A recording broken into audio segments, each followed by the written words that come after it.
Namaste, good morning, good afternoon, good evening, wherever you may be across the planet, around the world. My name is Greg Prescott from in5d.com, and you're tuned into another Spirit Chat. Today is March 11th, 2020.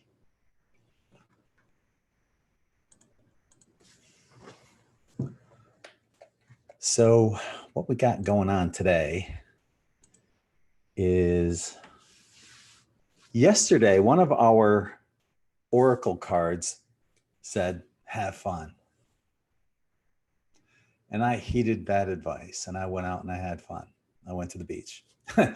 Really wipe the surprised look off all your faces. Yeah, I went to the beach, believe it or not. I did not bring my guitar, just bocce balls and played bocce, enjoyed the ocean, grounded, walk of gratitude. That's having fun for me.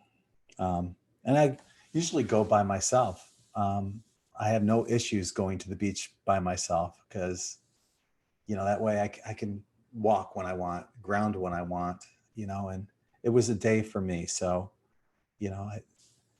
I don't feel guilty about not working. Although, I guess we do as light workers, we do work, like when I do my walk of gratitude, I'm putting out that energy for everyone. But I guess outside of the walk of gratitude, there was no work involved. And it was about just going out and having fun. So that was cool. I ordered a selfie stick. And it's by the front door. But now when I do walks on the beach for my Facebook live videos, I won't be bouncing as much. So I have that selfie stick. And I also bought these too. It's earbuds, but it has the microphone built into it. So I'm hoping that maybe that'll cancel out the wind when I'm on these walks on Facebook, and we'll see where that goes. I did my first batch of gemstone crystal shirts, and this the first batch I'm working on is the crown chakra. So it's violet, and I'll be rinsing them out tomorrow.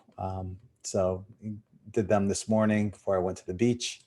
I'll rinse them out tomorrow morning and stick them in the dryer. And then I just have to make the page and take the pictures, and I'll be uploading those to in5d.net. So I made about 13 or so shirts. I did some experimentations too. Like on a regular t-shirt, I scrunched it kind of like accordion style all the way up to the top. And then I wrapped it with bands. And I did the same thing from the side and scrunched it kind of accordion style going that way and wrapped it in bands just to see what kind of pattern it's going to give me. And what I end up doing is I'll do those on the extra large shirts. That way, if it turns out horrible, I'll wear it. But still has that energy in those shirts. So, how horrible can it be? So I'm looking forward to seeing how those will turn out. I also made one with all 7 of those chakra crystals / gemstones. So what I did was on the top half part, I did the upper 3 chakras. In the middle, I separated that middle side of the pie chart to the green for the heart chakra, and then the bottom 3 down here. I'm not sure how it's going to look, because you got to imagine that there's a shirt that's swirled like that, and you have it divided into 6 equal parts. But I had one line going across, one rubber band going across. So that line that was the green was like half of the upper part and half of the lower part of that line. Anyway, I'll find out tomorrow, and you guys will know when I know how it came out. Hopefully it came out really cool. Looking forward to that. So what else we got going here? I did up the prices to anyone ordering shirts on overseas. I had to up the prices because I was getting taken hard by the post office. They keep jacking their rates. Here in the United States, we're just going to keep it where it's at. But overseas, I had to. Like I said, I just mailed out a shirt to Australia yesterday, and it was like $21, $22 shipping. It's crazy. And I was only charging 15 overseas, and it just got to the point of where I have to, and I'm sorry. And if that means people aren't buying or aren't able to buy them overseas, I'm sorry, I truly am. But that's out of my control. That's the post office for you. So, but here in the States, you're good to go. Matter of fact, anyone that orders the shirts, like today, I have several orders that are ready to go, and they'll be out in the morning. So to those who ordered shirts today, you'll have them here in the States probably in 4 days. So good for you. And if someone's just tuning in and has no idea what the heck I'm talking about, I have these this N5D quantum tie-dye shop where I have these shirts that I use the 99.9% quartz crystal sand from Siesta Key Beach, and I put that into the shirts. And then I put positive thoughts and intentions. I use Ho'oponopono, and the shirts are just loaded with amazing energy. So if you're looking for a way to support this channel and you enjoy these kind of videos, consider getting one of these shirts. As I mentioned, we have the new chakra shirts coming out this weekend, so might want to consider that as well. And or if you, like I said, if you enjoy this format as well, you can perhaps consider joining us on Zoom. I'm sorry, Patreon. That's patreon.com/in5d. For as little as $1.11 a month, you get your name listed on the wall of gratitude, and you get alerted for videos like this, and you can comment on these videos. For $5.55, you get all that, plus ad-free articles and the Insiders Club private chat. Comes between us, stays between us, and that's on the first Wednesday of every month. It's not recorded. It's not shown on YouTube. It's strictly on Patreon. And then at 11:11, you get all that, plus the exclusive Afterthoughts video and the mid-month energy report video coming up in the next few days. And that's exclusive to Patreon. I was posting the snippets of that. I'm just keeping it on Patreon, though, from this point forward. Whew. Okay, so what else do we have? I went to Publix, which is a local, it's like Winn-Dixie or Kroger's, or I don't know what other grocery stores there are here in the United States, but here in Sarasota, we have toilet paper, we have sanitizer. People aren't freaking out over anything. No one's coughing. It's like I don't know, have our own little bubble of security and safety here. And there's nothing that is, no one's freaking out. And I hope it stays that way here. As I always do, I drew some cards for us, oracle cards and one tarot card. And we're going to do the tarot card first. And it's the 9 of Swords. Now, not all cards are going to be happy and yay and fluffy. This one, it has worry, guilt. You can see him sitting there with his hands on his face, sitting in bed. Chances are this worry and guilt is self-generated, right? Even one of the swords, you can see kind of going through his head right there. So it could indicate, somebody might be having some migraines or serious headaches going on. You might be overwhelmed at some point with something. There's maybe the monkey mind might be cranking. The other day, we just had 12 ways to calm the overactive mind. If your mind is overactive, maybe that's a sign right there. Like I said, losing sleep, just constantly a lot on your mind, but there's a bright side to this. And I'll show you in a second. Like I said, not all tarot cards are happy and fluffy and bunnies and unicorns, but it gives you an idea of, things that we can work on, especially with the shadow self.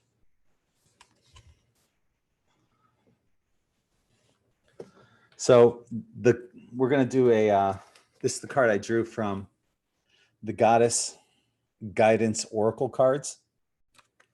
And it is Hathor. Okay. So maybe I can hold that up while I'm reading it so you guys can check out the card. It says, allow yourself to receive. This will increase your intuition, energy, and ability to give to others. The message from Hathor. You have a maternal side to you that naturally cares for those in need. Yet this must be balanced with the receptivity, or the flow is blocked. Receiving is the essence of feminine energy, and it means allowing yourself to receive with grace and gratitude. If you feel guilty when asking others for help, which I do, I mentioned that yesterday on yesterday's chat. So where was it? Where was it? If you feel guilty when asking others for help, or if you feel bad about receiving gifts, yeah, then you block your feminine energy. So yeah, that's something I definitely need to work on. I don't know about anyone else listening, but yeah. And chances are, if you're a service to others person, probably feel the same way. Receptivity allows you to better hear the voices of the angels. When you receive, you have more resources to give to others. Begin by noticing the hundreds of gifts you receive each day, whether it's seeing beauty in nature, witnessing a touching human moment, or, being hugged by a loved one. Simply say thank you for each gift and know that they're filling up your storehouse, keeping the divine flow going strong. I usually say thank you, universe. Like today when I went to the beach, as soon as I pulled in, right now we're in season. It's spring break, and there's a lot of people here. But as soon as I pulled into the parking lot, bam, spot right there waiting for me. Thank you, universe. So now I saved this card for last now, and that's in conjunction with what we just saw here with the Nine of Swords, of everything that's going on here, worry, guilt, losing sleep, overwhelmed, headaches. This is the card that I drew from this deck, and this is the Spirit Messages Daily Guidance Oracle deck by John Holland.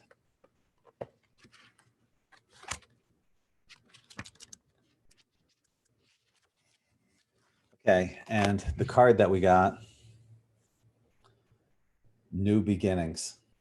And despite, being overwhelmed, the headaches, the worry, the guilt, new beginnings are coming. New beginnings are on the horizon.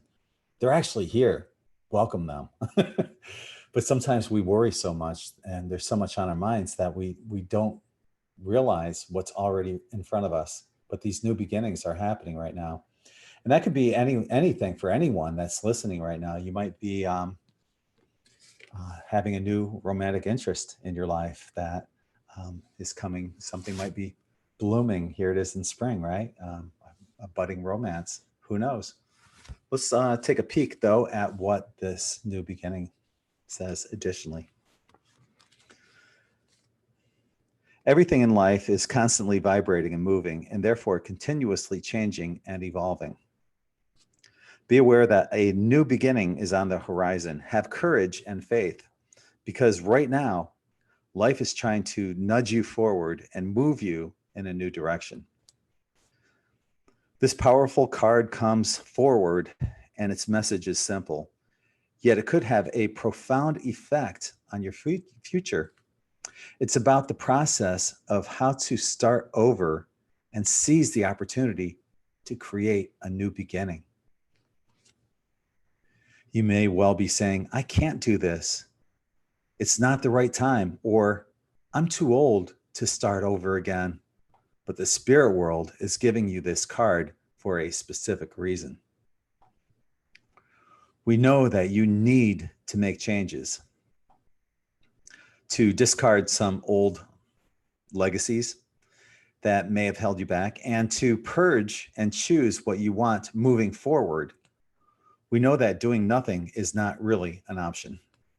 New beginnings can be orchestrated at any time of your life, and it's a beautiful way of resetting your own private stage with the props you want, the backdrop you want, to create the perfect set for the next stage of your life. This is a great visual way of starting the process of change. During this time, don't be alarmed if you feel lost or even confused. Sometimes it does take a drastic life change to truly begin living. Yeah. For me, that was, okay, well, let's go back to the stage 3 cancer in 2007, the heart attack last year. Yeah, new beginnings. Still here, still kicking. Can't keep me down. And there's other people that are out there going through issues. And I feel for you. I've been there. We've all been there. And many of us are still going through various issues, but new beginnings are on the horizon. So before I open up the chat room, I just want to mention, and I'm not saying this to anyone in specific, but if at any given time the chat room gets out of hand, I'm going to mute everyone and get us refocused on where we need to be. And I ask that if this happens, and when it does happen, please don't take it personally. Okay? Just getting us refocused, and that's all it is. Also, I've noticed a number of people that when they're in here, they'll cough into the microphone, which is awfully rude. Don't cough into the microphone. Okay? Please mute yourself if you have to cough, or if you're eating, mute yourself. And most people are really good about this, but we do have some people that maybe they're not aware of what's going on. So I'm just bringing that up. Also, if someone's talking, you might want to mute yourself and say, I get it, okay, to yourself, or while you're muted, because what happens is, say there's somebody else speaking, and you go, well, it takes the picture away from you, them, and brings it on you, and it can be distracting for people watching. So if someone's talking, what I end up doing is I don't say anything, but I'll nod my head silently. If I agree, or if I don't agree, I'll shake my head like that. But when every time you go, yep, that's kind of like interrupting. So just be cognizant of that, and everything will be cool. So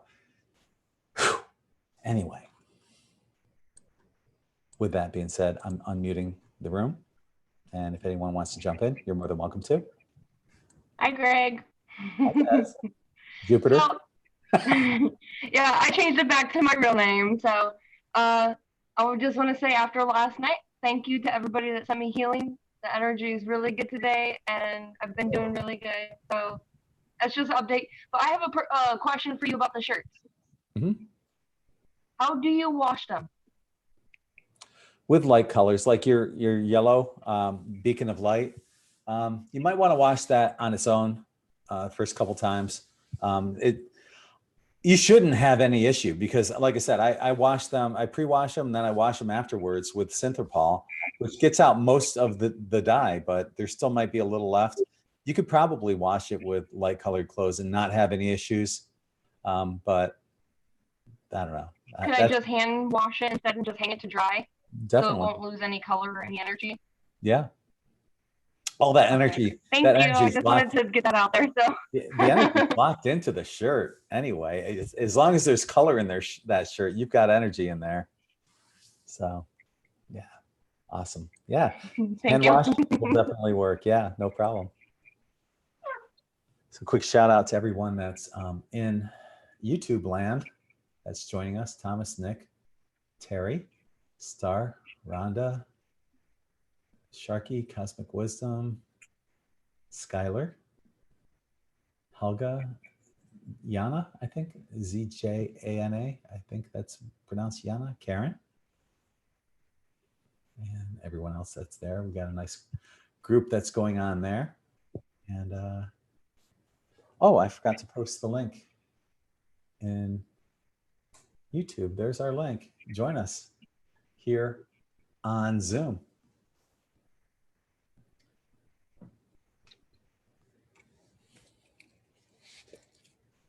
Hey Greg, it's Skylar here finally. Oh, look who finally showed up. It's about How's it time. going? Good. I know. How are you doing? I'm good. I'm like everybody going through it, and whew, it's been a ride, but yeah, doing well. Talk about these energies, how you've been dealing with them lately. Well, first of all, we've noticed here, and I don't know if you've noticed the correlation yourself, but apparently women are having a hard time sleeping, and the men are sleeping extraordinarily long hours. But women are like wired and the men are tired, wired and tired. So how are you experiencing these energies? I feel like it's been a bit of a blend for me of both.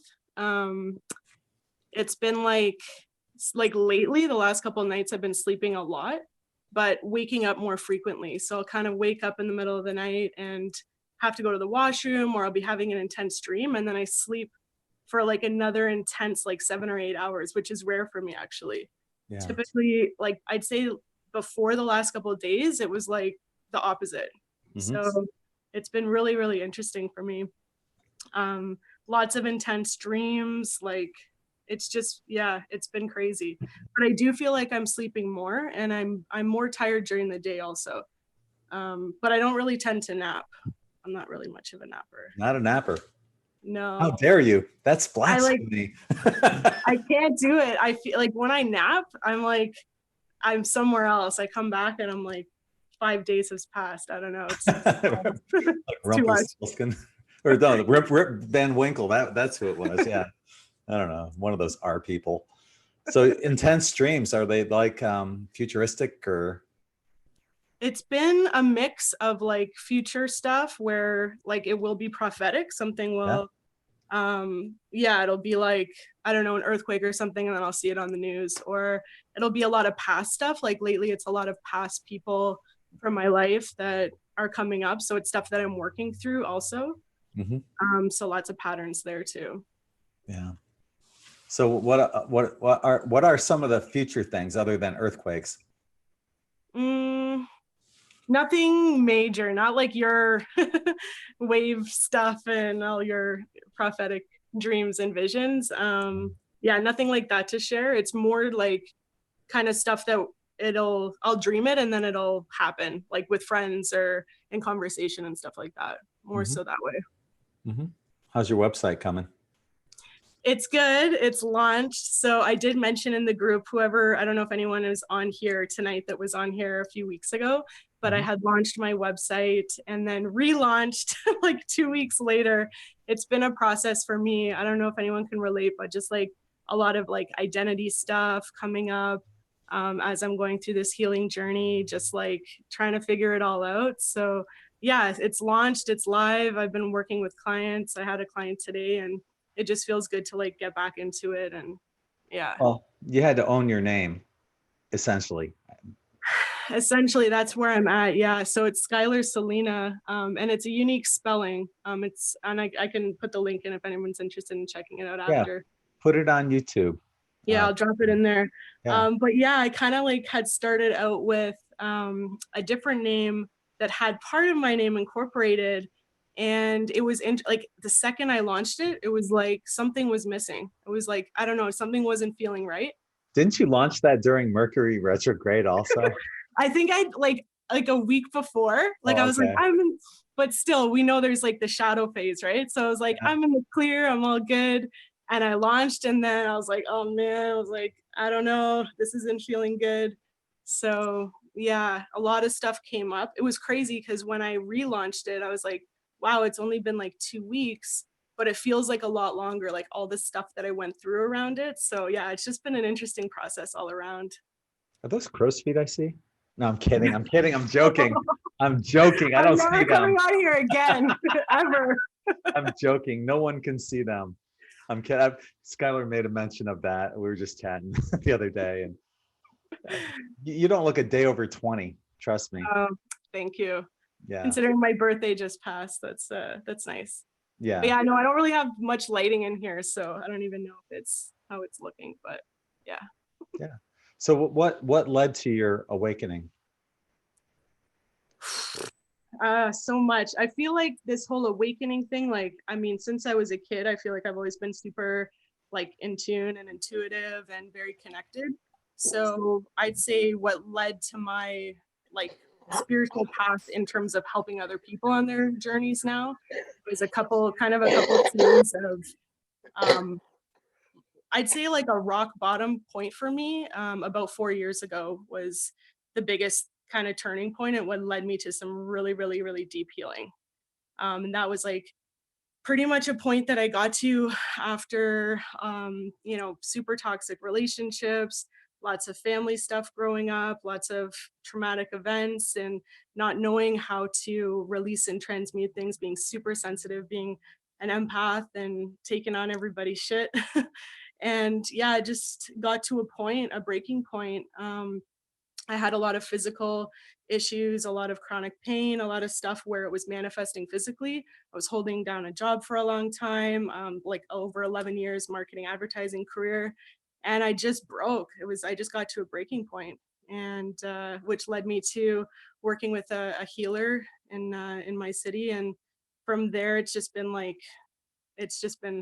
a lot. Like it's been life transformative journeys and transformation since then. So these last 4 years feels like a whole other lifetime. Would you say that 4 years ago was your dark night of the soul? Absolutely. I was like on my knees, like crying out, like this is like either I'm gonna die or I'm gonna get help. Like it was to that point. So So definitely. you got some help. You went and got some. What happened? You went to like a holistic life coach or something, or? Yeah, I was like my RMT at the time recommended somebody who was unconventional in terms of healing. So kind of like a holistic healer. For me, it was like all things in one. It was like my teacher, my mentor, my counselor, like everything, like osteopath, everything all in one.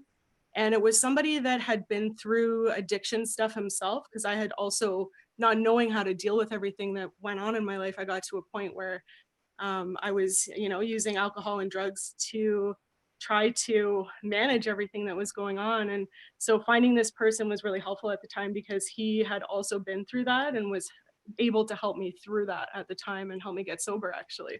This is my first time talking about it to Wow, many congratulations. people. So yeah, it was huge. It was a huge turning point.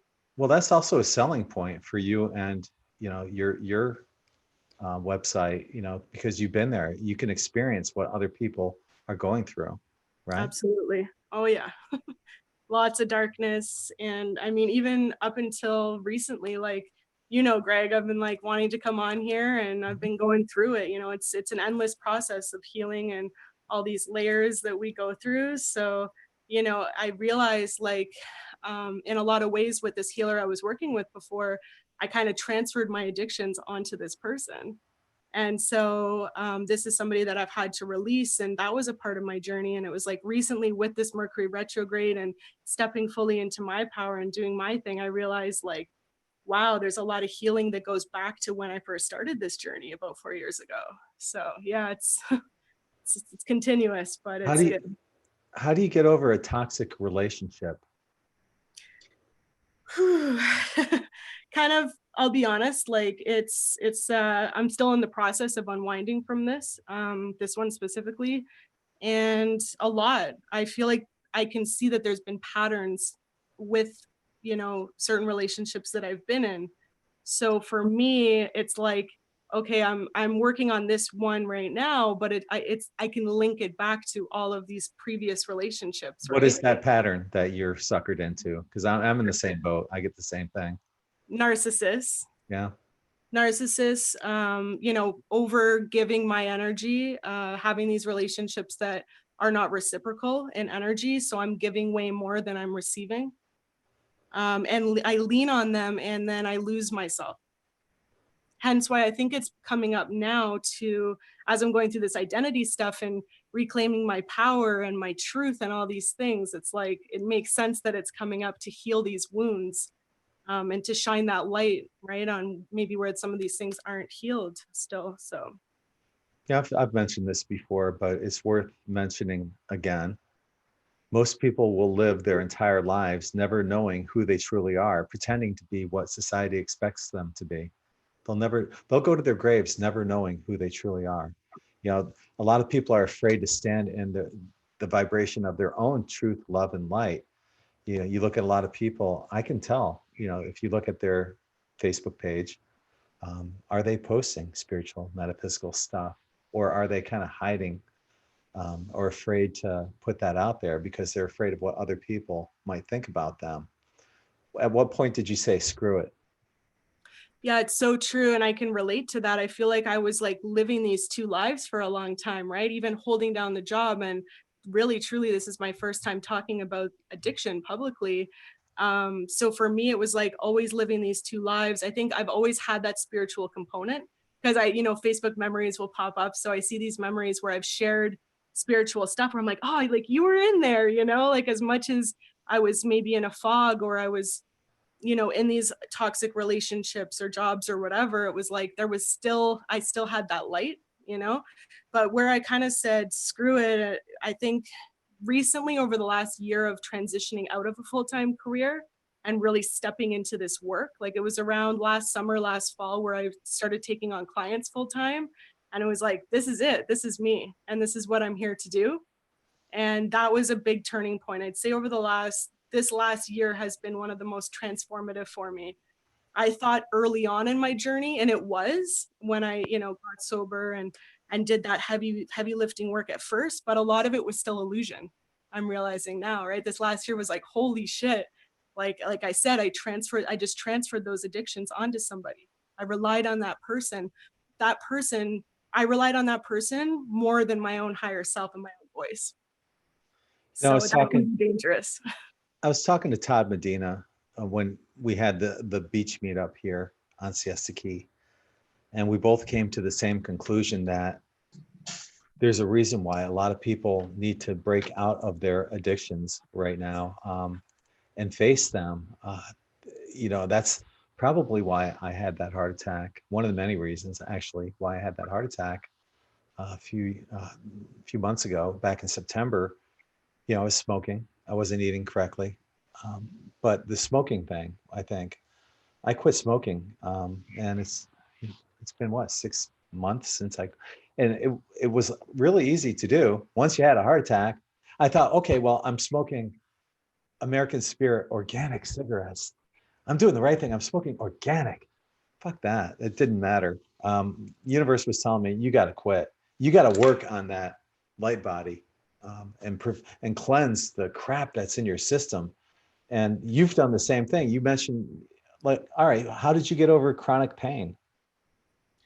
So at that time when things were, you know, shit was hitting the fan with my health, it was like, you know, I remember I was at a conference out west. I'm rubbing my cheek because I had this tooth, like I had a root canal in this tooth, but I had such bad pain.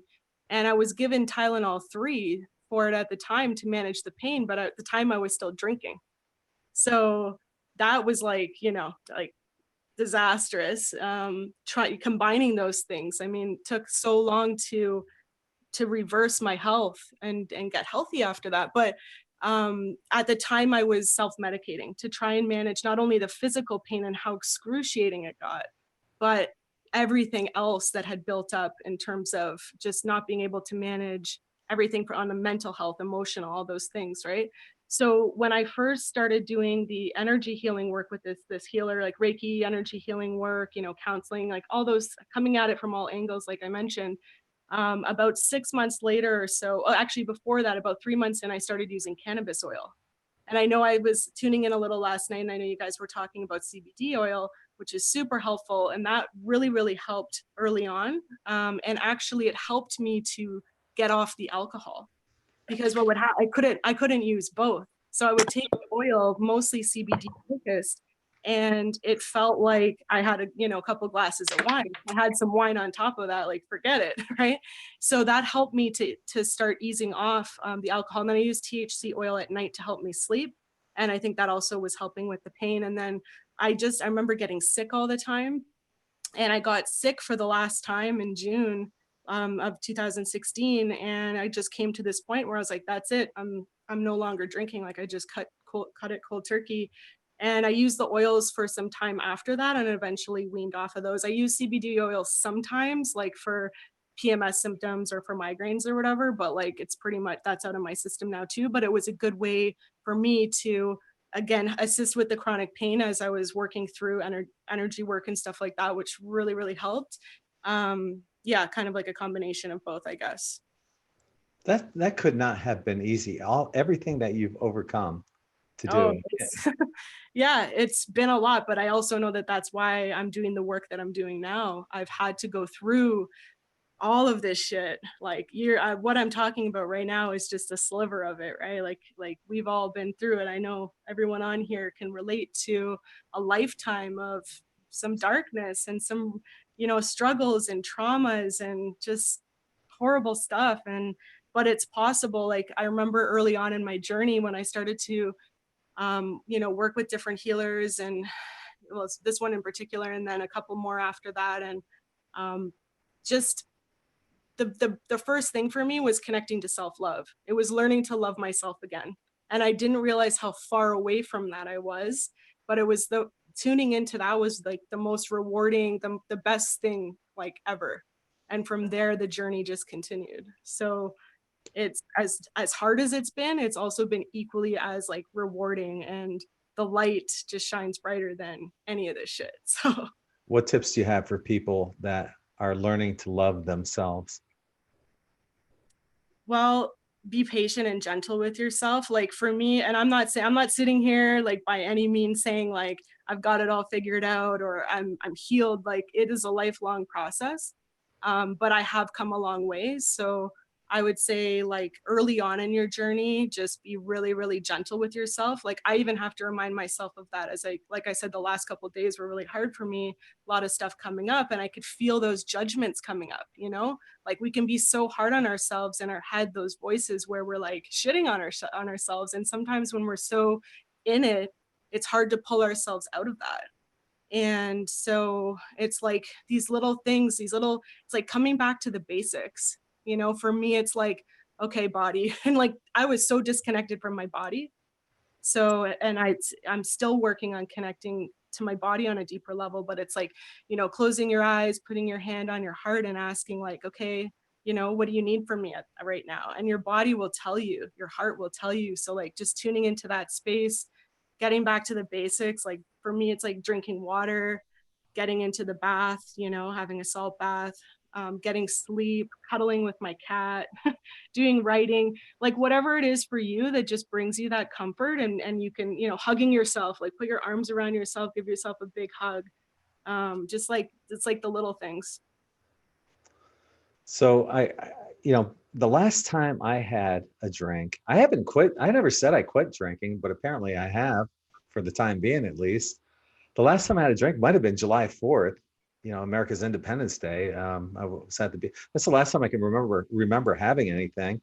But after the heart attack, I haven't drank anything. I almost wonder if I had a walk-in that just doesn't like alcohol. Although I'm wondering because, the back of my mind, I'm thinking, man, a Jack and Coke would be pretty good. I love my Jack and Coke, especially the Jack Honey.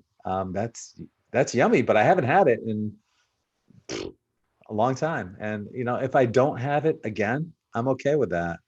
But I'm not going to say I'm going to quit. because yeah, I might have a cocktail here or there. I'm not going to go out and get hammered or anything like that, but everything in moderation, I guess. Well, But and you'll know for you, right? Like yeah, for me, I know that it's not in my highest good to have it, period. For yeah, somebody else, that might not be the case. For somebody else, it might be weed, where that they can't have that, and that is a problem for them. Whatever the case may be, for me, it's been twice in almost 4 years that I've had alcohol accidentally, where I've like ordered a virgin right. whatever, and it's come, and then I've had it, and I'm like, let me see how this sits. Like I was actually curious. Maybe I can have it now, it'll be okay. And it was like, nope. I'd get a migraine or a stomach ache. And I also felt a disconnection to source for me. I Mhm. felt this like fogginess or this disconnection. And I was like, no, I'm good. Like I need to be a clear channel for the work that I do on this planet and just for my own self. So I know it's not for me, but I know, and I feel exactly what you're saying. I feel like I'm in the same boat. Like I said, but I've never closed that door. I don't feel bad when I have one, two, or maybe even three drinks. But anything after that, I think that's a little too much, um, in my own opinion. But to me, it's not calling me. I have no. When I go to the beach, I bring like a 6-pack of water. yeah. That's my 6-pack. That's how pathetic is. Hey, God, yeah, I'm old. do a couple shots of water, you're good. But I think it's also like there's so Pong, much yeah, water beer pong. pong. There's so much light pouring in on this planet right now. Like, it just keeps going up and up. The Schumann resonance will show us that, everything else, right? So I think naturally our bodies might just not be able to handle as much, like vibrationally as well, right? So it could be a Yeah. part of it too. So how does one ground in Canada? Well, you saw my video recently where I was down by the Yeah, water. My yeah. thing is, and I'm lucky You because need a selfie stick though. I need a selfie stick. Yeah, I got to get one of those fancy ones like you've got on the way. Yeah, yeah. Yeah, just getting by the water, getting out by trees and nature, like as much as I'm in Toronto, there's trees here, there's little pockets where if you feel like you're in the middle of a forest. So yeah. And if I can't make it outside, my energy levels, whatever, I'll just get into a salt bath. Or another tip for people, if they're feeling really overwhelmed, like get in a shower, picture that shower like like bright light, divine white light, just washing over you, washing out, cleansing you and washing away whatever. I find water is just really, really grounding for me in nature. I don't know how you people do it up there in Canada, the Northeast, the Northwest. The change of seasons are highly overrated. Give me summer every day of the year and I'm happy. Give me the Well, you got sunlight. it. You're Yeah, right where you need to be. hell yeah. Yeah, it makes me happy seeing the sun. I know when I was living in upstate New York, in the Catskill Mountains, we only saw the sun a fraction of the amount of time that I see the sun down here. And I don't know how you guys do it. I don't, Bless you it's though. interesting. I went to Costa Rica in November, like November, December. Uh-huh. And a part of me, I was seeing that was a place I had visions of it before I went, like Right. before I knew where it was that I was seeing. And so I thought I was going to go there and be like, you know what, I'm going to move here. This is it. And maybe I will eventually, but it was funny. I was like, no, I want to get back home. I actually really appreciate the change of the seasons and the sun, yeah, it's not always sunny, but when the sun comes out, I'm standing in it and I'm soaking it in. So I love it. Did you well, what would you think about seeing where you've came from doing ayahuasca? Not for me. Not for you. That Okay. maybe that'll change someday, but I think considering where I've come from, I don't want anything that is going to um I don't know, like affect my mind or something where I might feel out of control, because that's where I'm coming from in terms of, the alcohol and drugs and Right. using substances for that. So, At and for some point, me, you're going to want to just completely surrender. That's that control thing. yeah. Well, Yeah. for me, it's surrendering. Like, I don't need plant medicine to surrender and to Okay. have a connection to source and to the light. For me, I can do that in other ways. There's breath work. I find breath work really helpful for me medicinally in terms of opening up that connection. Also, like there's other ways that you can do it. But yeah, that's my stance on it anyway, at least for the time being. That's okay. I can respect that. I'm the exact opposite. I'm like one time I was in New York, had some mushrooms, and Salvia divinorum was legal up there at the time. So after the mushrooms, I thought, what would it be like to have a little Salvia divinorum on top of this? And I did. It was awesome. But if somebody came up to me and said, "Hey, we're having an ayahuasca ceremony," I'd be all in. Here's my chips, all in. Bring it on, because it Have brings you me. done it before? No, I haven't. But Okay. if there's anything on my bucket list, that would be it. The one thing. I don't really have a bucket list, but if I did, that would be number one. I would love to do that. Just go to Costa Rica or wherever. There's a number of different places that they do have those ceremonies.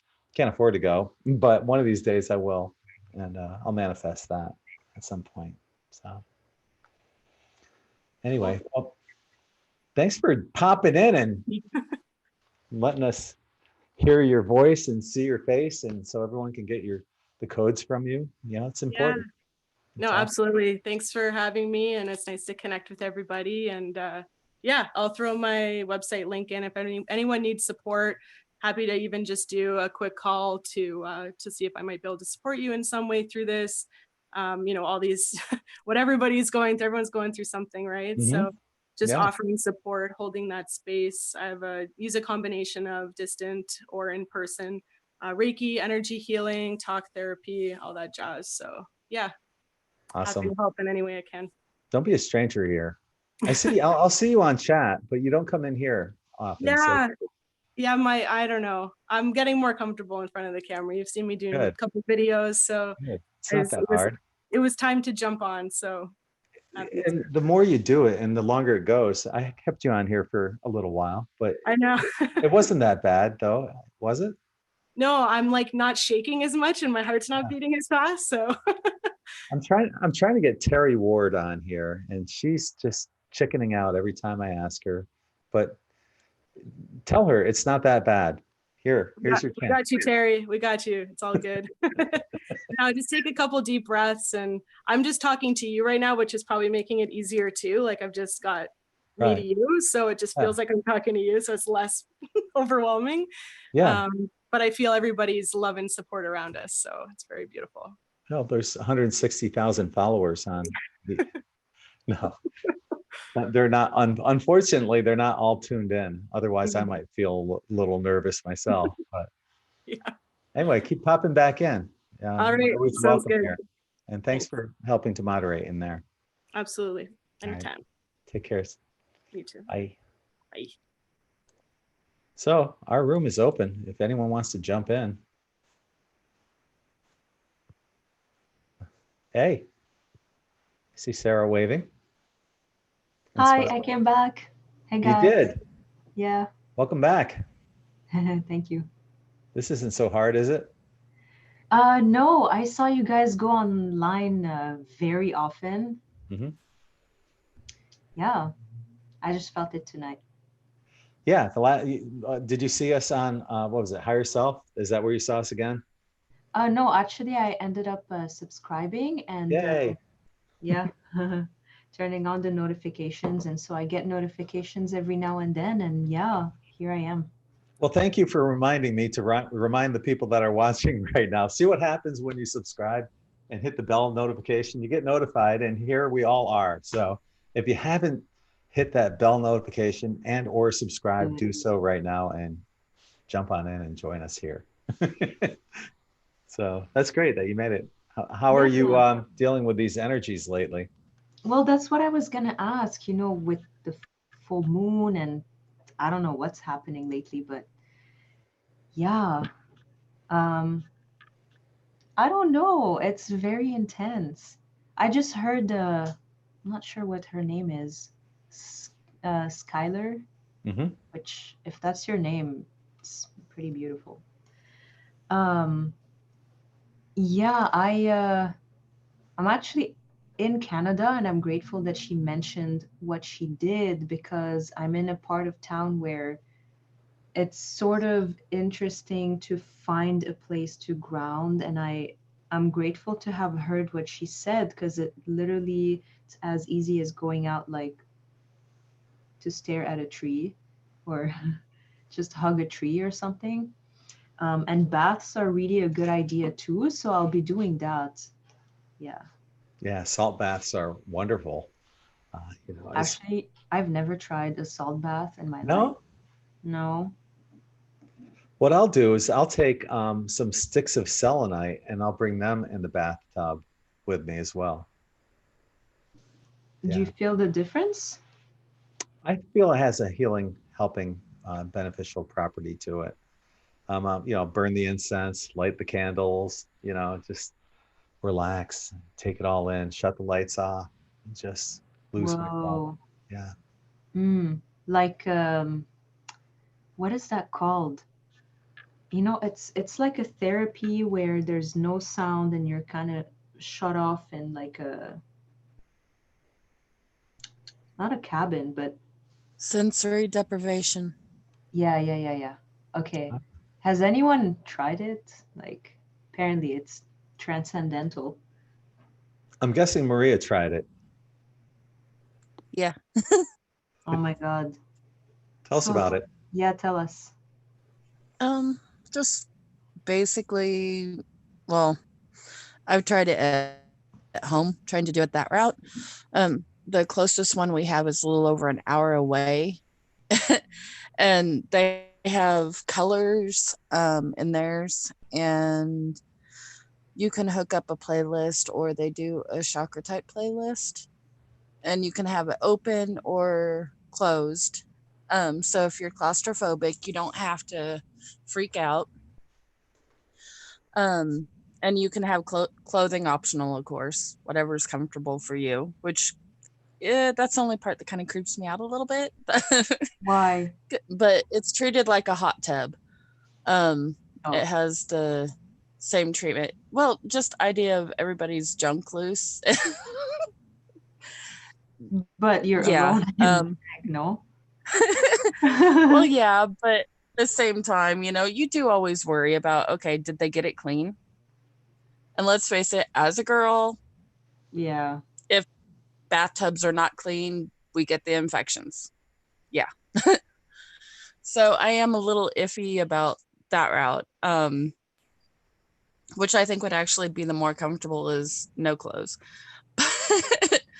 It's definitely something I want to do, is go to that place, rather than just trying to make it a version here at home. So what you got to do is figure out when they clean that all the water out, and then be the first person to go. Yeah, pretty much. Or Yeah. just don't overthink it. Right. Yeah, pretty much. Put that energy that everything is clean and pure into the water, right? Wouldn't that be a belief that, like, I am protected, I never catch infection? I find for me, like, I sort of rarely get sick just because I embodied that belief. I don't know. I agree. Yeah. Yeah. And I don't know if you guys got to talk about the elephant in the room, or like in the world, which is that virus thing. I guess I just wanted to share maybe some love and some calm energy that I'm pretty sure is oozing out right now. I guess I'm taking advantage of this because I see my parents reacting, and I have my share of what's on my feed, and I see it, and I see how people feed off of it, and I just feel like it's those sequels of movies like Shark 2, Shark 3, which I really doubt they made a Shark 2 and 3, and I don't know why I picked out that particular movie, but I feel like it's a sequel to that. I don't know what it's called, H1 virus or something, or SARS or something. And it's Yeah, just they've kind of shown where since 2000 there's been a different virus popping up, during Yeah. every election year, like almost every 2 years here in the United States, there's something always popping up. Swine flu, H2, whatever that one was. Oh yeah, the swine flu. Yeah. Oh my God, it's like a trend almost. Mhm. Yeah. Yeah, and I guess I was trying to calm my mom down because like I don't follow the news anymore, which is probably like a lot of us do that, where we just disconnect, and not because we don't care, but because how much of this can you take, right? And how much of this is real versus fake. And interestingly enough, I watched I'm not sure what channel posted that video where they showed just how multiple worldwide channels, not channels, how do you call that? Yeah, channels, TV news broadcasting, how they kind of sync the same words and the same stories and in the same. Did you watch that? They call that the It's 4 so a.m. talking points, where they all have the same talking points at 4 o'clock in the morning, and they get distributed to each of the news stations, and it's always the same crowd. Fear propaganda, right? Yeah, yeah. Yeah. That makes you think. So I don't know. I guess I was trying to always hold the camera and point it to someone, and that person's like coughing and agonizing, like And then when the shot is done, you can remove your mask now. So you never know what's going on, and I'm not discarding or discrediting that maybe some people are really being infected and it's not like no gaslighting happening, but Yeah, those with if your compromised immune focus, systems are, energy goes. those who have compromised immune systems are the ones that are getting attacked, but they're going to get attacked whether it's that flu or the coronavirus or the regular flu. It doesn't matter. You're still going to get one or the other probably with a compromised immune Right. system. Yeah. How do you find there in Canada? Are people Um, freaking out there like they are here in some places in the United States, like buying a lot of toilet paper and sanitizers and stuff like that?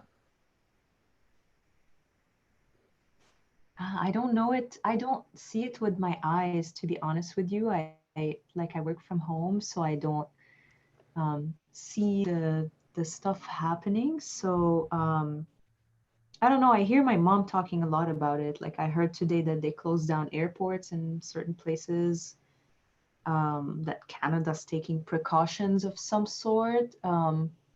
Maybe Skylar, I don't know about you if you have any news of what's happening in Canada, but um, I'm not sure. I feel like you just project your own reality. Like what you choose to see is what you will see. Um, if I guess if I was more tuned into it, like, oh my God, the virus, and I would just pretty much see it everywhere because I'd be projecting it from inside out. So I don't know. I feel like maybe we kind of have to hold the light for those who are actually going through some stuff. Yeah. Yeah, I agree. I haven't really noticed much here either. Like I mostly see it online, but I also mostly work from home. And I agree with you too. Like we kind of project and see the reality in terms of the vibration that we're in, right? So I feel like if you're in that fear state and you go out, you're going to probably see more of that, as opposed to being in a higher vibration in a calm state. You're just like, I'm down by the ducks by the water and like having a good time. So yeah, there doesn't seem to be like mass hysteria here. I think it's happening more so in other places. But again, I totally agree with you, Sarah. I think it's like perspective as well. Mm-hmm. Yeah. So, Greg, I don't know. I hope that helps. Yeah, I just wanted to like spread that for people. I guess indirectly I'm spreading that to my mom. Like, Mom, please don't freak out, you know? It's kind of difficult to explain to her because it's like, dude, it's what you create. She's like, no, I know, I know. You know, today I bought some gloves. I'm like, okay. But yeah. I was talking about it when I first came on, that here in Sarasota, Florida, I was at the grocery store and there's plenty of toilet paper, plenty of sanitizer. People aren't freaking out over here. No one's really coughing. It's, you know, it's, I don't worry about it. What's with Not, the toilet paper? I don't know. I have no idea. You know, well, you know, in one end out the other. I have no idea. Oh my God. Okay. I Yeah. guess the more I Ran know. out here of toilet paper in Kansas. Wait, who said that? Maria, me. Okay. Yep. Yeah, Walmart ran out today. It was all over Facebook. It's They were because a throwing lot of fit people about are full of shit. Right. Ooh. So where is here, Maria? Pratt, Kansas. Okay. We're pretty much right in the middle of the United States. Okay. And people are freaking out down there. Oh yeah, because there's, I guess, been a couple cases here, and then a couple cases in Oklahoma. Okay. So, Yeah. but most people I know actually really aren't freaking out. They're all like, whatever, it's just hype. Media's blowing it out of proportion. So they're just like, whatever, it's just another sickness because it's election time. And at least most people that I've talked to recognize that. So it's a good thing, at least that they see it. Until you run out of toilet paper. I can tell True you story. today, Greg, I went to Walmart and there was no toilet paper again, no hand sanitizer, and there was a guy riding a scooter with the smallest mask on his face. It looked like a child mask, and it was like this small, all stretched out. And my family and I were walking down the aisle laughing so hard. I know I shouldn't, but I actually lost my job yesterday because my manager got into an argument with me over it, and I had to leave. So I had to quit my job because they are in so much fear and there's so much negative energy around that aspect. And if I surround myself with that, I don't want to, have entities attack me. I'm like, oh my God, like this is crazy. I'm sorry to anybody who believes it, but it's not true. I'm sorry. I laugh. Scotty is saying that in Fresno, California, plenty of toilet paper there. Cosmic Wisdom saying that CVS and Walgreens are stocked up. It's just certain places apparently that are having issues maintaining stock.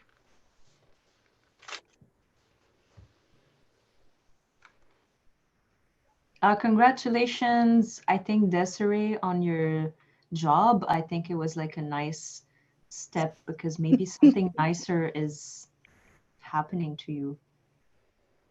Maybe that's like an upgrade, I feel. I think you're Yeah, right. there's negative energy in Peoria, Illinois. It's listed the number 18th worst place for Americans to live. So I just kind of, I took myself away from every single aspect from that town. And I don't know why altogether it's a really bad place to live in. But, we're here for a reason. We're grounded in, birds in certain areas for a reason to bring light into these areas. But I just want to get the point across. I'm sorry, but for me, I find laughter and, sad Hi. things.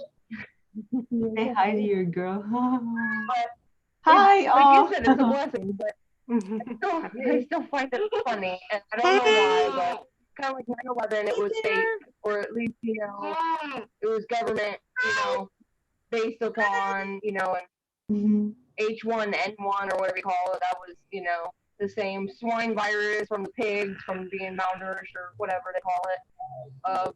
They call, there was so many things, like Greg said, they come up with these scenarios purposely so that, the government can make more money off of the warmongering, energy. And, people base their energy in fear instead of grounding themselves and light and love. Technically, you know, there's a lot of energy that's going on with the heart energy and the throat. So if you are feeling sick, is it something that you need to figure out for yourself? You know, like, hey, what do I need to heal today? You know, so it's just, you know, I don't know. Personally, I find it a joke, but maybe everybody else is different. So I don't know. That's just my personal opinion. Look at you with all that those bananas in front of you. You listened to Andy, didn't you? Oh my God, there's a Barbie now. Yeah, I even have a dragon Oh yeah, fruit. dragon fruit. Yeah, Yeah, I'm changing up everything. So good for you. You're lucky they don't carry dragon fruit here at all. What do you mean? I'm lucky. I feel like sharing some healing vibes in forms of colors and shapes. I think after that full moon, I've been having some ET contact, and I would love to hear maybe some of your experiences, you guys. But I'm gonna share this, and Desiree, that might be for your daughter. I don't know if she likes mermaids, but I don't know if you guys could see. Or maybe you can't, but I'm hoping that, there you go. So just some of that for you. I think I've been activating my sacral a lot.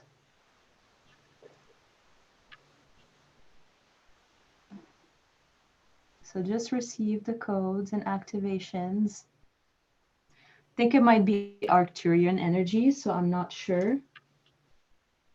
Muchas colores. And that's not how you say it in Spanish, but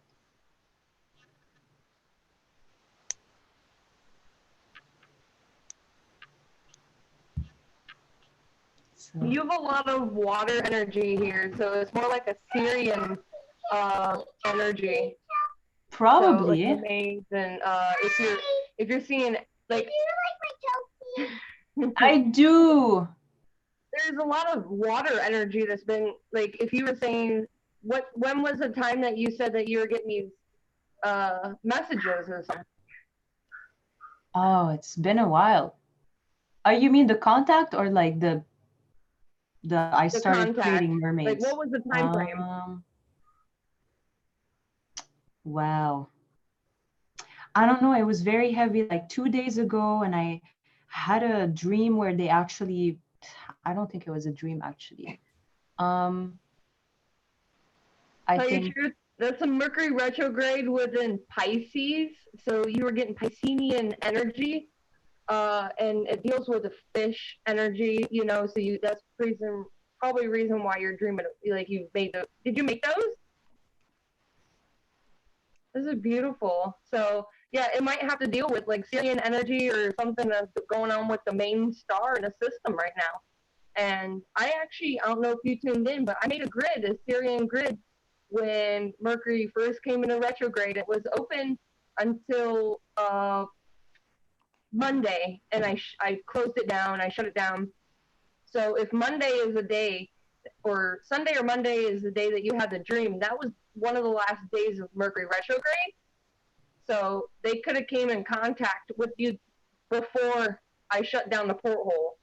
So just letting you know, just giving you a little bit of energy there. It might be Piscean energy, Syrian energy.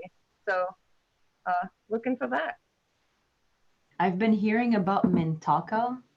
I don't know, like I think that's a star system, or like I don't know what it is. I wish I had more information, but these things just come into my life super randomly through people's videos and people like you talking about that. But yeah, I think it might have been on Monday or Sunday where so I've just, when I started awakening, there's been synchronicity, there's been numbers, there's been these clear symbols and signs and dreams and all that, but it just felt like, I don't know, it was, you get used to it, right? Because as humans, like, we're creatures of habits, and you get used to it and it's part of your reality. And now you're like, all right, well, what's next? And I just wanted more and more contact. But then when I asked for it, I realized that they're always here and they always contact, and they just bring, or your subconscious that's always in connection with all of that brings up to the surface deep fears of actually being in contact, because you're like, oh well, I want to see them, and I want to see my angels and my spirit team, and where are you? And at night when it's all dark and the veils are thin, I freak out and I shut down. And of course I saw that somewhere where they can only meet you halfway, like you kind of have to elevate your frequency enough to get in contact. And that just never like really clicked for me, but it just made so much sense the other day, because in my dream, so I think that that dream is like a really nice metaphor. So okay, the way it happened, I think I was having like an outer body experience, which I've had since I'm a child, and I never knew what the hell it was. And I was somewhere near my bathroom, go figure why, on top of the books, laying on my belly. It's just so strange. Anyways, I had asked for healing in regards to my mom and my relationship to her. Not that I asked for healing, like, please give me healing, but more like, please bring up what I need to see. So anyway, so I started feeling like an entity or a presence, something like that. And I automatically felt like it was evil. Just, it was so automatic. It's so automatic. It's in your subconscious mind that even in your dream, even in outer body experiences, I feel it. But then, so it had a hand, and it feels like if I have to associate a color to that hand, it's like yellow, orange, gold, something like that. And so it reaches to my lower back and just massages it with the most love, the most, it felt like cool, kind of, not cold, and it just massages, right? And I'm freaking out at the same time, like, oh no, they're touching me. I'm letting them touch me. um, and afterwards they kind of go to my left side upper back, and I feel like a stream of energy, something that I felt not at that very place, but I felt mostly in dreams or lucid dreams. I'm feeling like it might try to be like an opening or a healing or some sort, where I actually have to surrender, but then I end up tensing up because it feels so uncomfortable, because there's so much energy and it's being focused so much on where you need to heal, that you just close up because control issues and fear and all that. And that's when I woke up.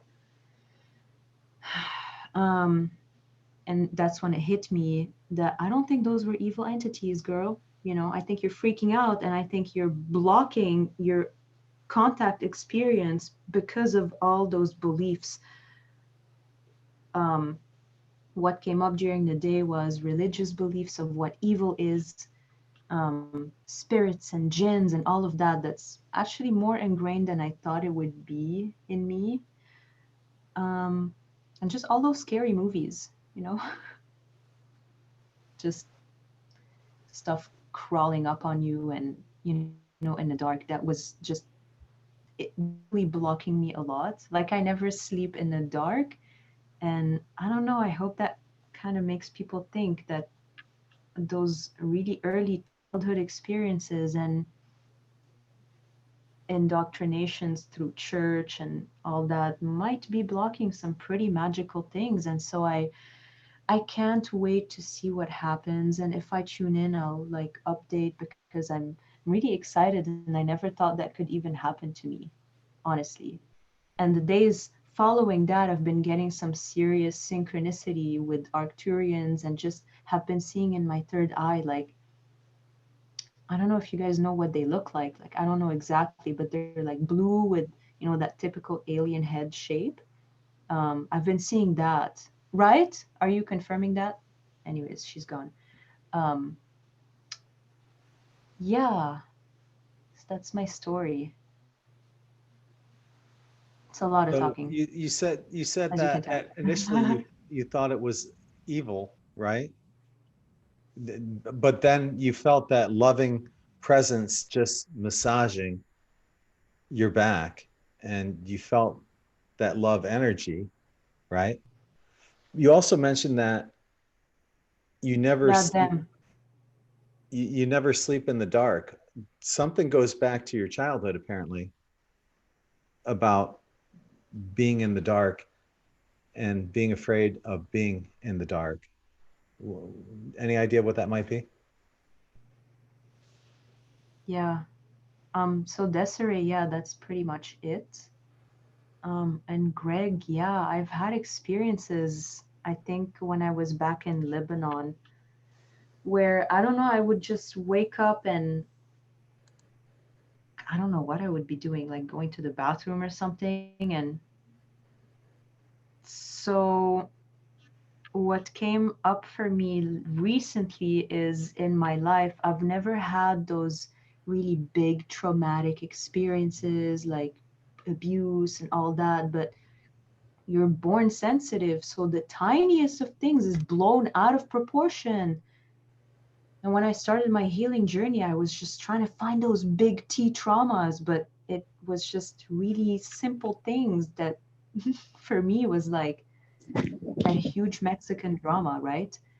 Um, so I think it was stuff like, just bumping into people in the corridor and being so scared. And I just have that vivid image of running down the corridor because I felt things behind me. So I don't know if I'm picking that up because of a memory of what I watched in a movie. Yeah. Um, but yeah, it stems from really early, like super early. So I've been sort of working at that. When you go to bed at night, have you ever talked like to your guides, angels, and said, I would like this to be shown to me. If there's a connection to Arcturians or whatever, as long as it's in my greatest and highest good, please allow that to happen. Something along that line. Have you ever? I have, but maybe like not like you're saying. So I'm gonna try that. I like the please show me what it is part because then you can put your finger on it and actually heal it. Um, yeah, I think that I might have tensed up a lot because of these experiences, and so I don't know where I read that.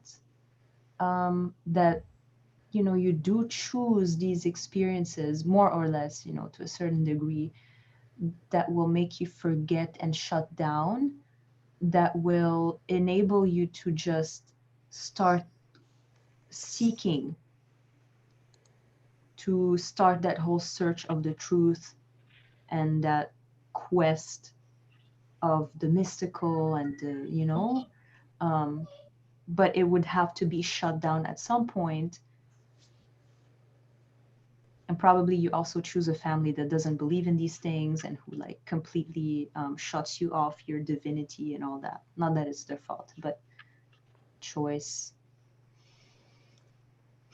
When was the last time you fully surrendered to Creator, Source, just said, screw it, I've fallen back and I trust that you're going to catch me?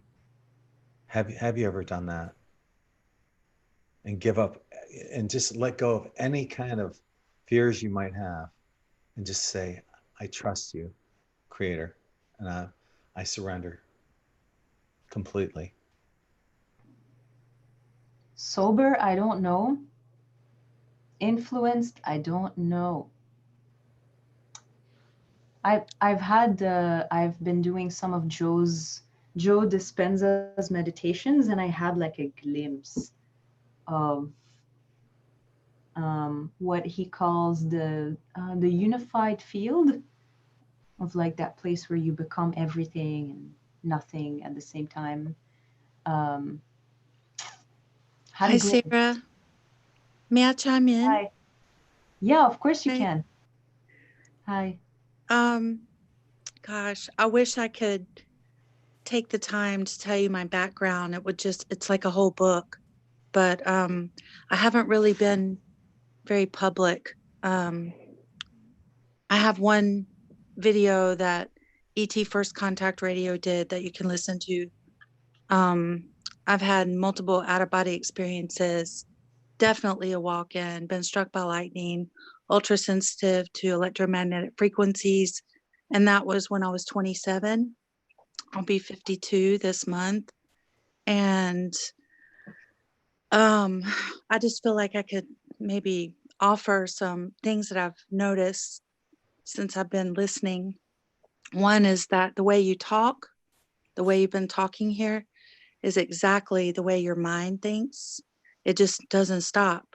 You barely ever take a breath, and your brain doesn't stop. It's very, very busy.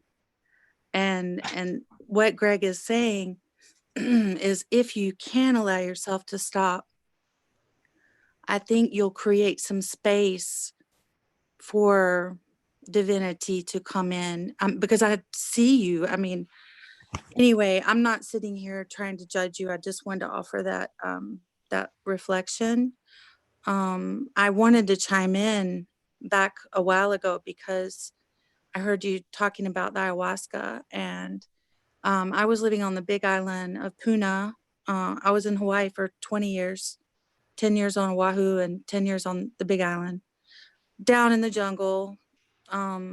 My whole mission on the Big Island was meditation. I had a fresh squeezed juice business where I really focus on the frequency of the juices and the colors of the juices, because each color carries a vibrational frequency. And so when you eat the different foods, you receive different frequencies, which is actually nutritional, vibrational nutrition. Gabrielle Cousins wrote a really good book on that, which was really my first introduction to nutritional frequencies. Gabrielle Cousins wrote a book called Spiritual Nutrition, which I highly recommend you read. It's really thick though. It's amazing. And that was kind of the beginning. And so there's so much I could say about just the juice business itself and growing the produce and all of that. But what I wanted to talk about was my community there in Puna was amazing. Most of the people were light beings who had been through, I mean, everybody's story was just amazing. It was like all these light beings came together over the 10-year period that I was there, and everyone was bouncing all of their stories and their gifts with each other. And we were basically transmitting and receiving information from each other like crazy. It was just an amazing experience. And in 2015, I had just broken my leg, and Hurricane Ezel came and ravished our whole peninsula. And that took like 3 months to get better. And then 3 months into that, the lava started coming. And so when the lava came, it was a slow breaking apart of the community. But prior to that, I would say in 2012, right around 2012, I was doing so much meditation, and I was getting that 2012 was it was definitely a time of change. But in my world, it got worse. And in my community, ayahuasca started being used in 3 different locations around my community. Now, prior to the ayahuasca coming in, our community used to gather down at the CV lawn and sing songs and hang out, and the children would play, and everyone was doing yoga.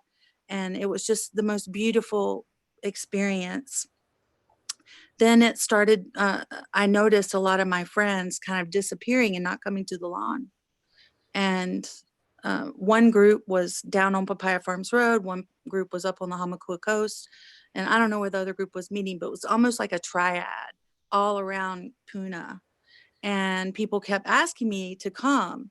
And I said, well, I'll come, but I don't really want to do the ayahuasca, because I'd already had my out of body experiences. I've felt like you, or like the last girl that was speaking. I did not feel the calling to do those things. And this big guru guy came, and I went up to him at Kalani, the resort there, and I said, you know, I heard your talk, but I really don't feel called to do the ayahuasca. And he's like, well, you don't feel called, you don't feel called. And I'm like, great, good. I don't need to do it. And I was still, it's been a long journey of me trying to find my power, you know. I have a lot of wisdom, but understanding my power has been the hardest part. So the people stopped kind of coming to the lawn, and when I asked if I could come, they said, no, you can't come to the thing unless you put the medicine to your lips. And they always called it the medicine, the medicine. And the people were just disappearing like flies, like hardly anybody was coming to the lawn anymore. And they only hung out with each other. And I have certain gifts and abilities to see certain things that other people don't see, and I know because they don't talk about it. But I can see like they were being controlled by a group entity. So what happens is they take the drug, the ayahuasca, and then they sit in circle with some shaman that they just met 2 days ago. They don't even know this person. And now all of a sudden they're out of their body. And yeah, they're having lots of experiences. They're entering different dimensions, and they will come back and look me in the face and swear that it's going to change my life forever if I do this. And then I see them at a party later, and they're standing by the fire, and I'm like, hey, what's happening? And they're like, oh, like they're totally alarmed that they just can't even do anything but be in a dark room. Everything agitates them. They only talk to other people that do ayahuasca. And if you don't do ayahuasca, you're in a different level of reality than them.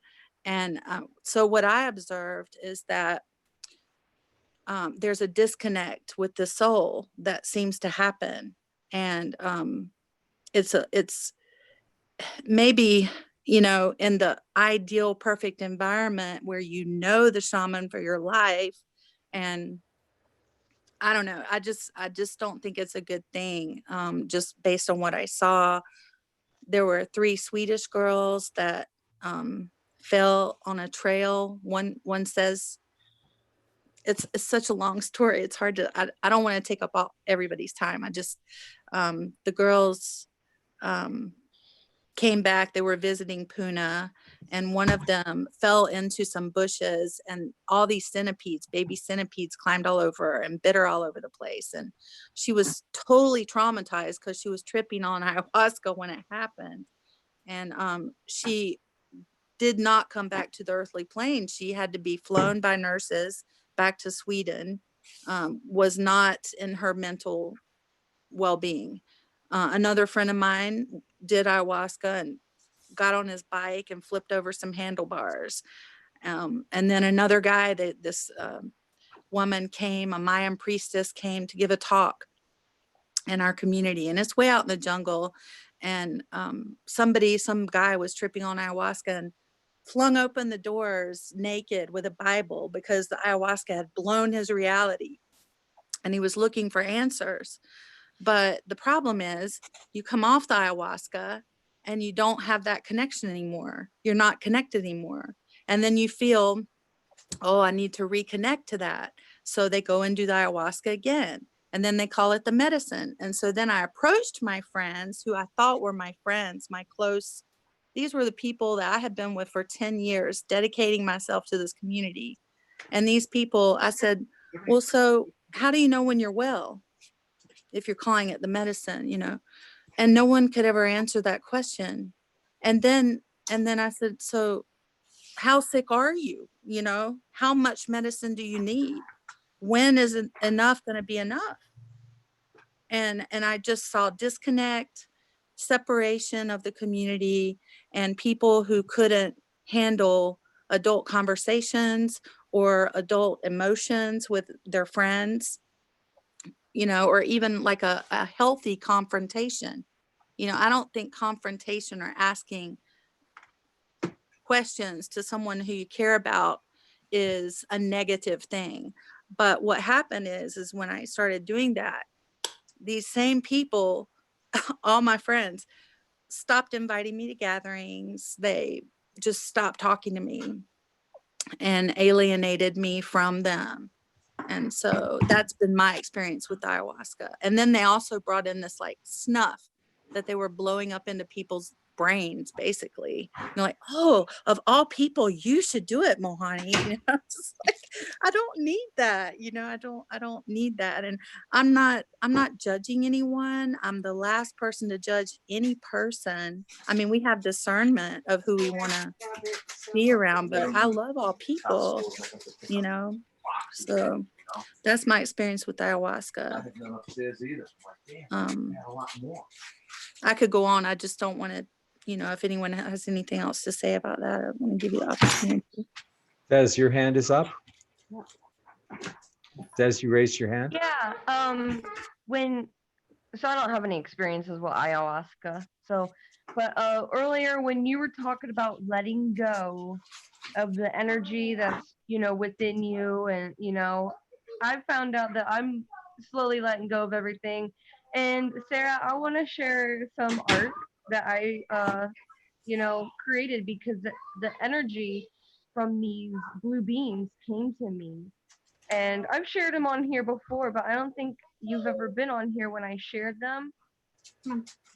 So this is one of them that came to me as an angel form when I was becoming a Reiki master. And he came to me and told me, don't worry. Huh? I don't know. He came to me and told my Reiki teacher after we got done with the Reiki, said, you're perfectly you're healed, you're protected, and everything's okay. So this is an angel. I want to say either Michael or Metatron, but they get a lot of my healer, my teacher got a lot of Metatron energy from him. And then so because you were talking about gold and blue, so this one resonates, me putting my hands up and giving my energy, not giving my energy, but just letting go. And just letting you know there's that one. And then the other energy one I'm actually fixing right now because it needs to be fixed a little bit more.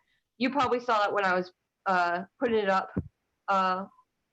She came to me last year and I need to fix her, but she was telling me, hey, we're helping fix this world and we're here together. And the symbol on the bottom of the crystal ball is a Syrian symbol, but she's still a work in progress. So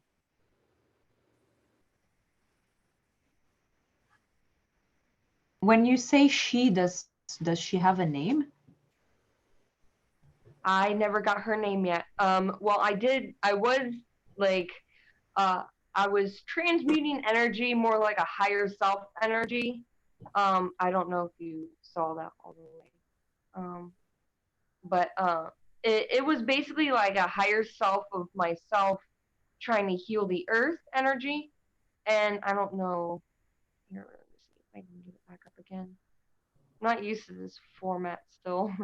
But it was like a higher self aspect for me, kind of like myself being put into the goddess or god-like energy, and like feeling that energy, knowing that we are one. And even with the earth, we're healing the earth and we are one with the earth.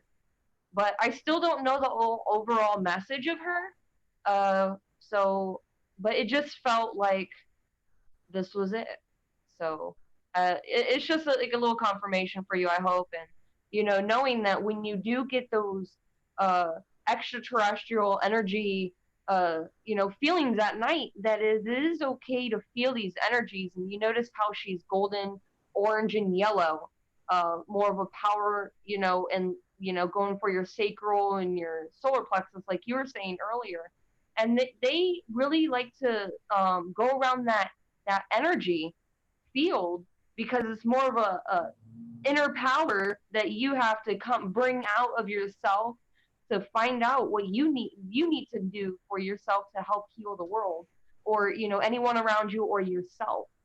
So maybe for you it's or for any of us, is a sacral power. For women, the womb, we carry all of our energy in our womb, and that's where the female divine goddess came out to me. So it's just, you know, an energy they're telling me to give you, and, you know, to tell you it's okay. We're here. Don't fear us. We're here. You're You have protected. such a beautiful spirit. Thank you for sharing that. You all have beautiful spirits too. So, but Also, I Can I say wanted to thank Mahani for coming on and sharing your experiences that you had. And somehow it got sidetracked a little, and we went away from what you were saying. But this was your first time on here, and I just wanted to yes? acknowledge that thank you for joining us and having the courage to come on here and be part of our Thank family. you. Thank you for the opportunity. I had took me a minute because I had to upload the app, but I have some other things to say real quick. So when I was living in the jungle meditating, on a new moon, it's very dark, and I would have the candles and meditate because I was really doing a lot of mantra and chanting and just it's just so much to explain right now. But anyway, in a dark room where there's no light anywhere, one night I saw light all around me, and I realized that the light was coming from me. And later meditations led to me having my real eyes, realizing that each of us has a sun right in our womb, like right in the womb area, right behind the belly button, right below, just right behind the belly button, which is where I was when I had my out of body, inner body experience. And you can develop that sun. This is what they talk about in martial arts. You can do chi training to strengthen your light, your mana, from your power center. And when I saw that light, that was kind of a revelation for me that, gosh, I already knew I was a massive energy and light at that point in time. Like that was like 10 years later, but that you can develop it and make it stronger. And can you still hear me? My battery's dying. Yeah. Okay. Yeah. So I wanted to share that. And I also wanted to share that in Puno, where my juice stand was, it was called, well, the first juice stand was at a market called Space, interestingly, which was short for the Seaview, Seaview Center of Performing Arts of Education, something like that. It came out to be Space. But anyway, so that's when all the beautiful souls are bouncing all this information about each other, just like all of you. And then some negative people came in and had that market shut down. So the dark forces are always trying to work against the light.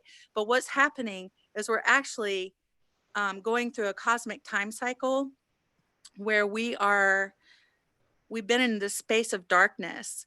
And on December 21st, 2012, right around that time, and it's not just a date, it's like a time period of years and years that this transition is happening, where if you've been in a dark room for 26,000 years and all of a sudden light, just even the tiniest bit of light starts to come back in that room because we're in a different orbit in space, our whole galaxy is, that light starts to reveal what's been hidden.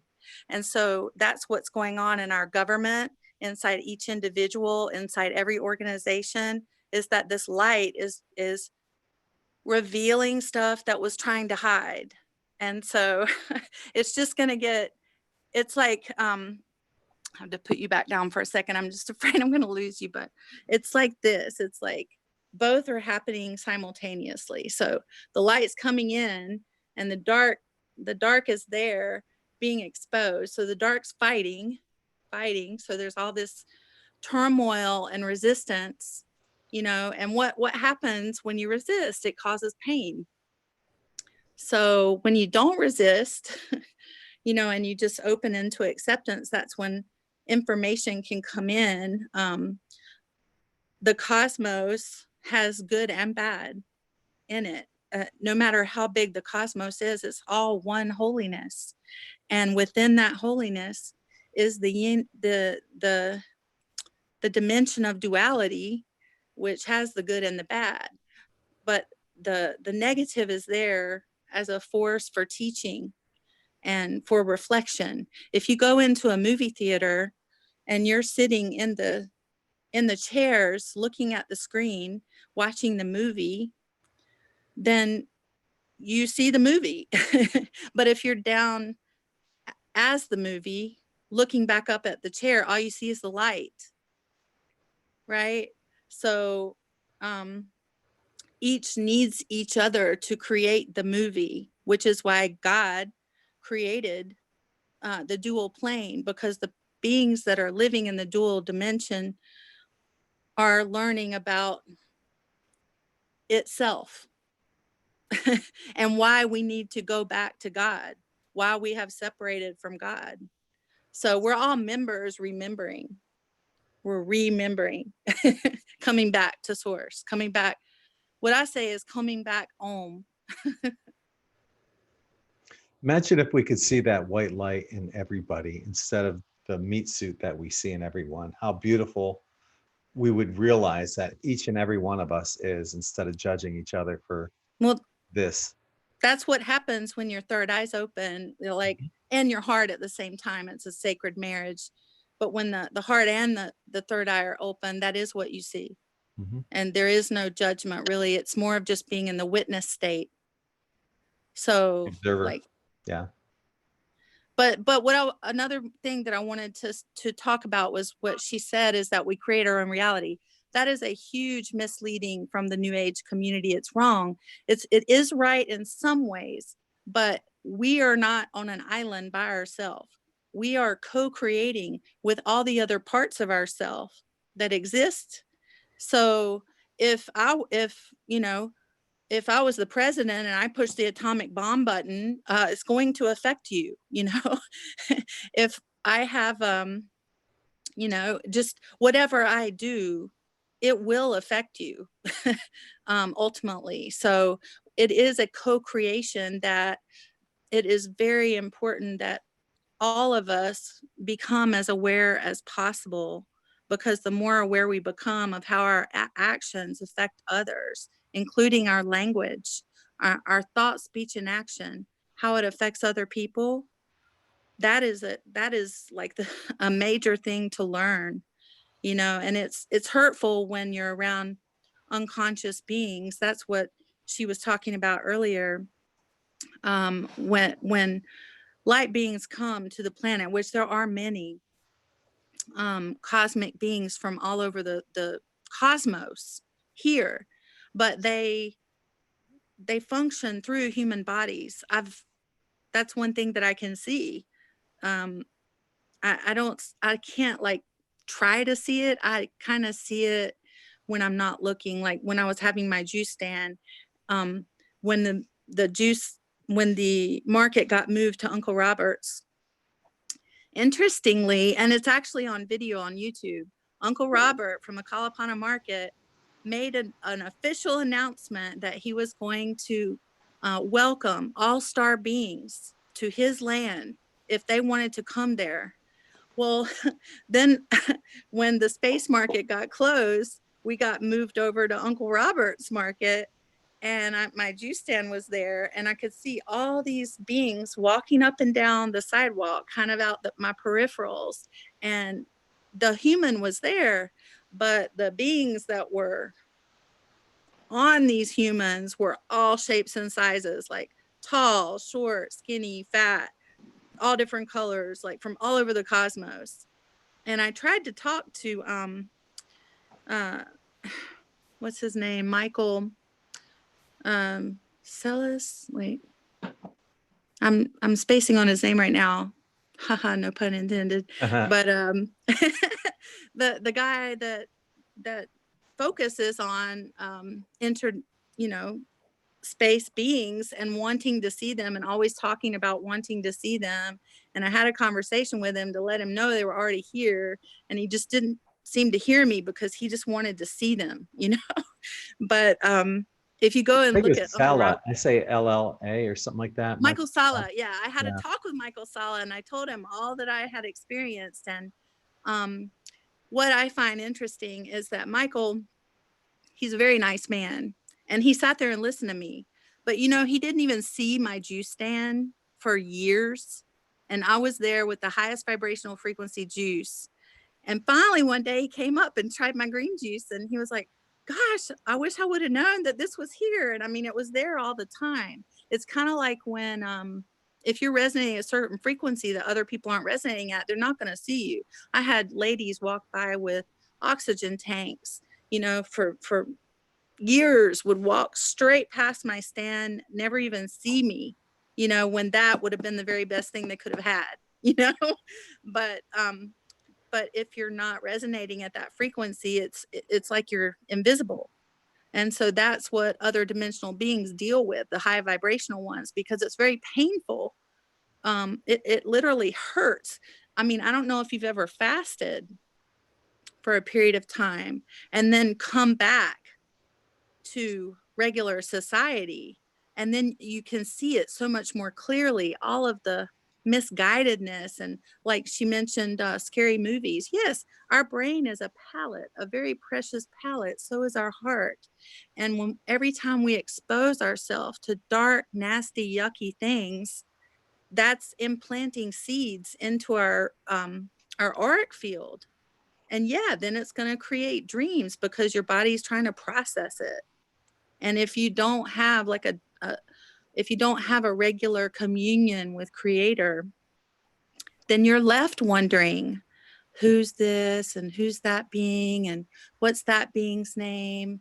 And that's when the mind doesn't stop, and when you're just constantly reading books and you're just constantly asking questions to other people and taking drugs and trying to get all this stuff, when if you can just truly listen to the masters of meditation and yoga and don't take any outside substances, you know, because all those things, all of them open up the auric field.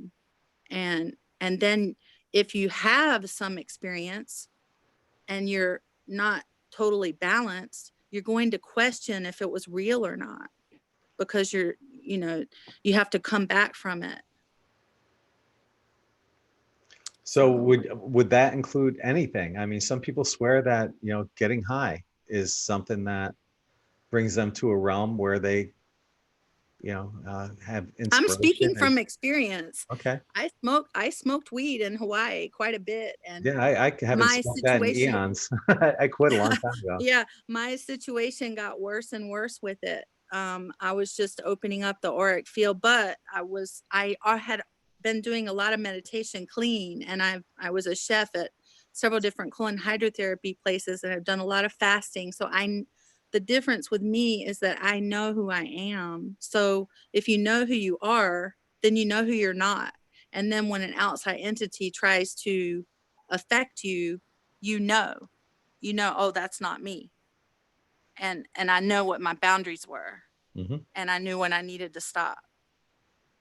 But people are going to have experiences. People are going to go on the quest.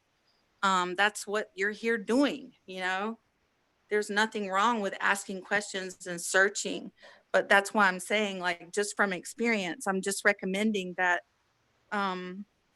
listening to the masters of yoga and meditation, because that's the pure path, and prayer and fasting, because that purity, the more pure you can get your body, that purity creates a vessel of communication.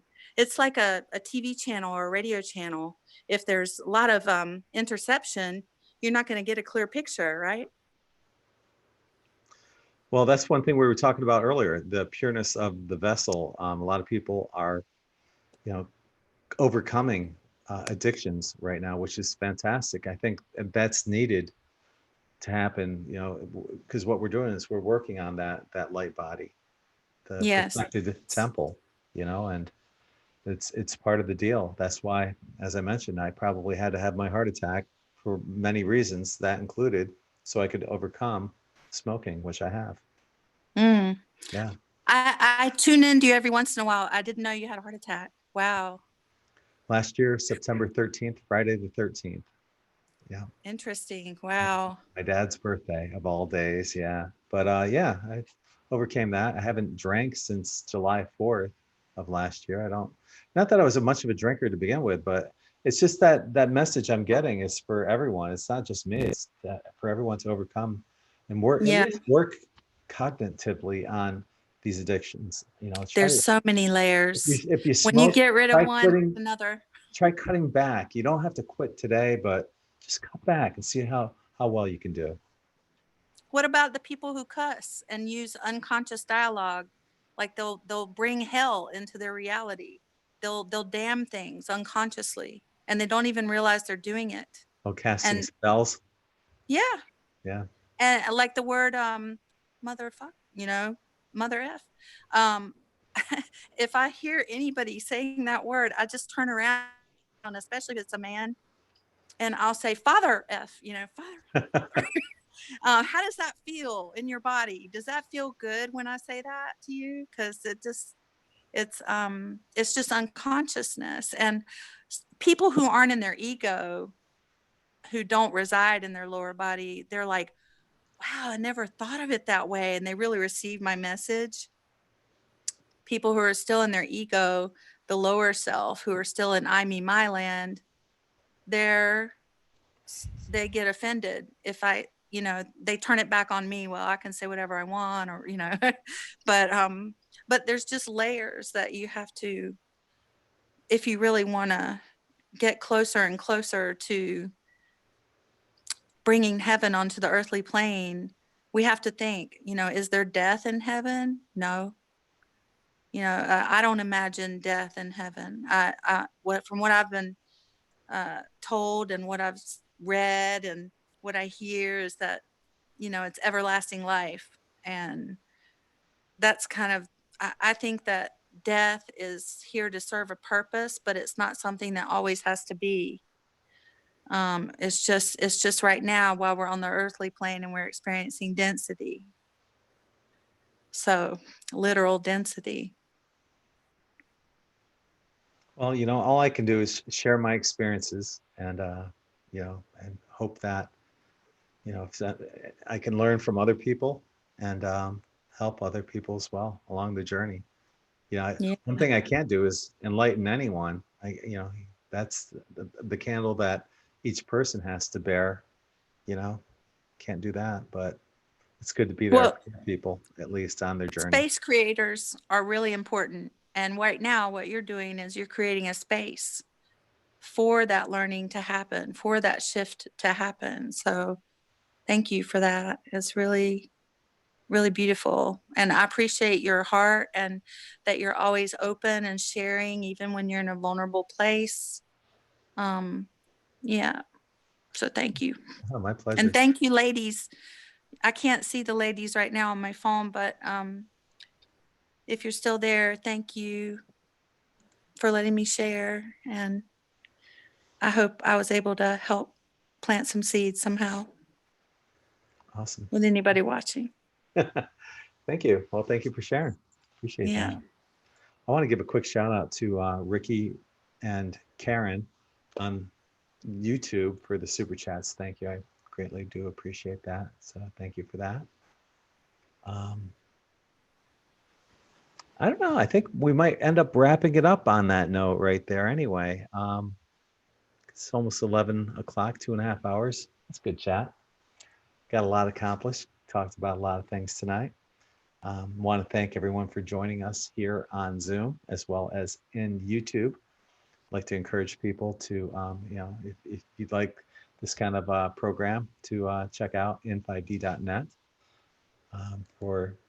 and help support the program through maybe considering the purchase of a t-shirt, or go to our Patreon account, patreon.com/in5d, and consider signing up for Patreon to help support the channel.